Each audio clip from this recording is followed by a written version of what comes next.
பரிசுத்த வேதாகமம் பழைய ஏற்பாடு 1 சாமுவேல் 30ஆம் அதிகாரம். தாவீதும் அவன் மனுஷரும் 3ஆம் நாளிலே சிக்லாகுக்கு வந்து சேர்கிறதற்குள்ளே அமலேக்கியர் தென்புறத்து சீமையின் மேலும் சிக்லாக்கின் மேலும் விழுந்து சிக்லாக்கை கொள்ளையடித்து அதை அக்கினியால் சுட்டெரித்து அதில் இருந்த ஸ்திரீகளாகிய சிறியவர்களையும் பெரியவர்களையும் சிறைப்பிடித்து ஒருவரையும் கொன்று போடாமல் அவர்களை பிடித்து கொண்டு தங்கள் வழியே போய்விட்டார்கள். தாவீதும் அவன் மனுஷரும் அந்த பட்டணத்திற்கு வந்தபோது இதோ அது அக்கினியால் சுட்டெரிக்கப்பட்டது என்றும் தங்கள் மனைவிகளும் தங்கள் குமாரரும் தங்கள் குமார்த்திகளும் சிறைப்பிடித்து கொண்டு போகப்பட்டார்கள் என்று கண்டார்கள். அப்பொழுது தாவீதும் அவனோடு இருந்த ஜனங்களும் அழுகிறதற்கு தங்களில் பலன் இல்லாமல் போகும் மட்டும் சத்தமிட்டு அழுதார்கள். தாவீதின் 2 மனைவிகளாகிய யெஸ்ரயேல் ஊராளாகிய அகினோவாமும் கர்மேல் ஊராளாகிய நாபாலின் மனைவியாயிருந்த அபிகாலும் சிறைப்பிடித்து கொண்டு போகப்பட்டார்கள். தாவீது மிகவும் நொறுக்கப்பட்டான். சகல ஜனங்களும் தங்கள் குமாரர் குமாரத்திகளின் நிமித்தம் மனக்லேசமானதினால் அவனை கல்லெறிய வேண்டும் என்று சொல்லிக் கொண்டார்கள்.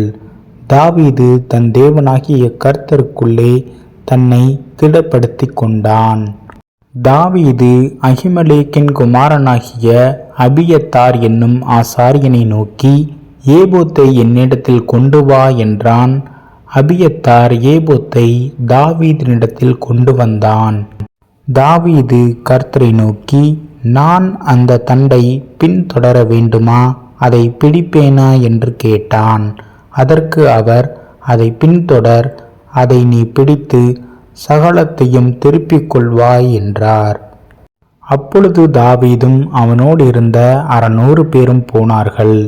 அவர்கள் பேசோர் ஆற்றண்டைக்கு வந்தபோது அங்கே சிலர் நின்று போனார்கள்.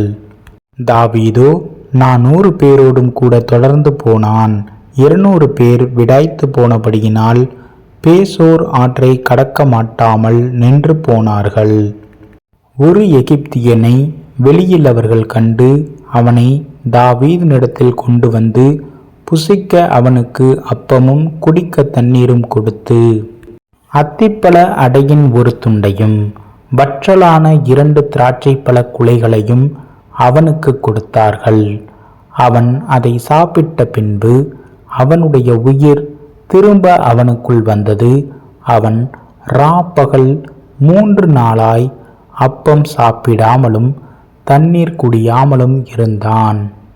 தாவீது அவனை நோக்கி, நீ யாருடையவன், நீ எவ்விடத்தான் என்று கேட்டதற்கு அவன், நான் ஒரு அமலேக்கியனுடைய வேலைக்காரனாகிய எகிப்து தேசத்து பிள்ளையாண்டான்.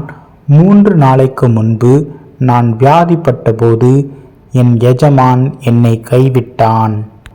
நாங்கள் கிரேத்தியருடைய தென்புறத்தின் மேலும் யூதா கடுத்த எல்லையின் மேலும் காலேபுடைய தென்புறத்தின் மேலும் படையெடுத்து போய் சிக்லாகை அக்கினியால் சுட்டெரித்து போட்டோம் என்றான்.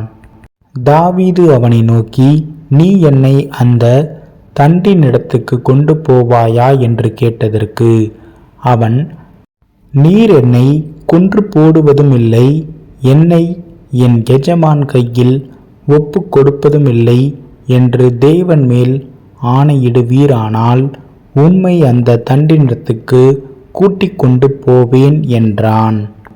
இவன் அவனை கொண்டு போய் விட்டபோது இதோ அவர்கள் வெளியெங்கும் பரவி புசித்து குடித்து தாங்கள் பெலிஸ்தர் தேசத்திலும் யூதா தேசத்திலும் கொள்ளையிட்டு வந்த மகா பெரிதான அந்த எல்லா கொள்ளைக்காகவும் ஆடிப்பாடி கொண்டிருந்தார்கள். அவர்களை தாவீது அன்று சாயங்காலம் தொடங்கி மறுநாள் சாயங்காலம் மட்டும் முறிய அடித்தான். ஒட்டகங்கள் மேல் ஏறி ஓடிப்போன 400 வாலிபரை தவிர அவர்களில் வேறொருவரும் தப்பவில்லை.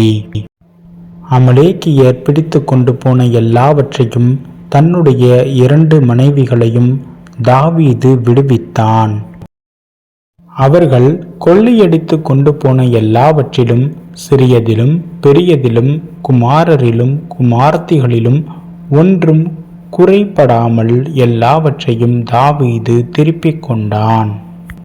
எல்லா ஆடு மாடுகளையும் தாவீது பிடித்து கொண்டான். அவைகளை தங்கள் மிருக ஜீவன்களுக்கு முன்னாலே ஓட்டி, அது தாவீதின் கொள்ளை என்றார்கள். விடாய்த்து போனதினாலே தாவீது பின் செல்லாமல் பேசோர் ஆற்றண்டையிலே தங்கி இருந்த 200 பேரிடத்துக்கு தாவீது வருகிறபோது, அவர்கள் தாவீதுக்கும் அவனோடு இருந்த ஜனத்திற்கும் எதிர்கொண்டு வந்தார்கள். தாவீது அந்த ஜனங்களிடத்தில் சேர்ந்து அவர்கள் சுக செய்தியை விசாரித்தான். அப்பொழுது தாவீதோடே நடந்து வந்த மனுஷரில் பொல்லாதவர்களும் பேலியாளின் மக்களுமான எல்லாரும், அவர்கள் எங்களோடே வராதபடியினால் அப்பொழுது தாவீதோடே நடந்து வந்த மனுஷரில் பொல்லாதவர்களும் பேலியாளின் மக்களுமான எல்லாரும், அவர்கள் எங்களோடே வராதபடியினால் நாங்கள் திருப்பிக் கொண்ட கொள்ளையுடைமைகளில் அவர்களுக்கு ஒன்றும் கொடுப்பதில்லை. அவர்களில் ஒவ்வொருவனும் தன் தன் மனைவியையும் தன் தன் பிள்ளைகளையுமே அழைத்து கொண்டு போகட்டும் என்றார்கள். அதற்கு தாவீது, என் சகோதரரே, கர்த்தர் நமக்கு தந்ததை நீங்கள் இப்படி செய்ய வேண்டாம். கர்த்தர் நம்மை காப்பாற்றி நமக்கு விரோதமாய் வந்திருந்த அந்த தண்டை நம்முடைய கையில் ஒப்புக் கொடுத்தார். இந்த காரியத்தில் உங்கள் சொற்கேட்க யார் சம்மதிப்பான்? யுத்தத்திற்கு போனவர்களின் பங்கு எவ்வளவோ அவ்வளவு ரஸ்துக்கள் அண்டையில் இருந்தவர்களுக்கும் பங்கு வீதம் கிடைக்க வேண்டும். சரி பங்காக பங்கிடுவீர்களாக என்றான். அப்படியே அந்நாள் முதற்கொண்டு நடந்து வருகிறது. அதை இஸ்ரவேலிலே இந்நாள் வரைக்கும் இருக்கும் கட்டளையும் பிரமாணமுமாக ஏற்படுத்தினான். தாவீது சிக்லாகுக்கு வந்தபோது அவன் கொள்ளையாடினவைகளிலே தன் சிநேகிதராகிய யூதாவின் மூப்பருக்கு சிலவற்றை அனுப்பி, இதோ கர்த்தருடைய சத்துருக்களின் கொள்ளையில் உங்களுக்கு உண்டாயிருக்கும் ஆசீர்வாத பாகம் என்று சொல்ல சொன்னான்.